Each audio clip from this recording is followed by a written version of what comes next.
जय जगन्नाथ सांग मैंने आपण मैंने मो फ्रेश मिनी ब्लॉग को स्वागत जनावि घंटारे आसिक समय 7:30 होती ता भर मोर सबू कम सरलाणी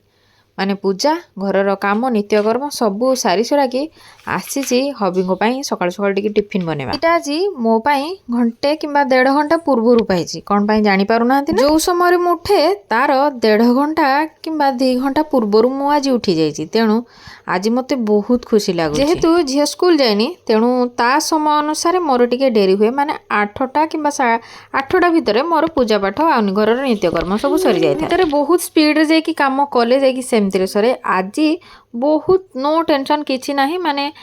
हल्का हल्का रे काम माने धीरे धीरे भी मु करिछि ता भितर मोर 7:30 समय हबी एठी मार्केट रु 7:30 भितर आसी सारे किछि आज जेहेतु आमर शुक्रवार हाट थिला हाट रु किछि जिनस धरिकी आसी सारे आज किछि माने गोटे जगह को जेबार अछि जेहेतु मु सेइथि पय भी मोर आज शीघ्र माने टिके कामटा जेहेतु से रोसे कर देले खाइकी जे भारी सेइथि पय मु मधे शीघ्र से मध्य गाधा पाधा सारी सारे जमती गाधा पाधा सारी सारे किसु भावुची आमे बोधे बुली जीवा से चटापट कहूँ मम्मी मो भी अंडा आमलेट कर दियो मु सांगे सांगे खाईदेवी कहली क्रिसु आग ब्रश मुह धोईकी ब्रश कर सारे तापर आमे खाइबा ताकू टिके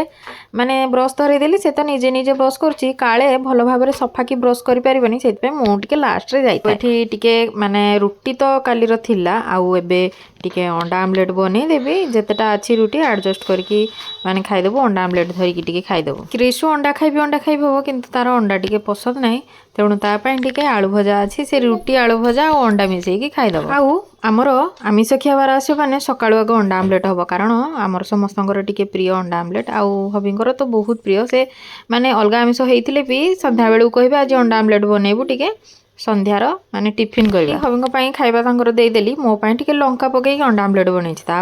सियाड़ू हबी डाक पकई कहते जे चा टिके भी बसई समय हो गलानी ता भीतर मु चा बस मो झील पटे रुटी देदेली मो गोटे पट जेहेतु रुटी थिला ता सहित टिके काकुड़ी सालाड नहीं देली आउ 2टा अंडार आमलेट मो नहीं जाइली आमे मिसिकी समस्ते खाइलु आज भी शीघ्र खाइबा शीघ्र उठी शीघ्र खियापिया आउ मते समयटा माने बहुत हाथ रे अच्छी आउ भाभी आज बहुत गुडे काम भी करी निश्चिंत आज काम करी।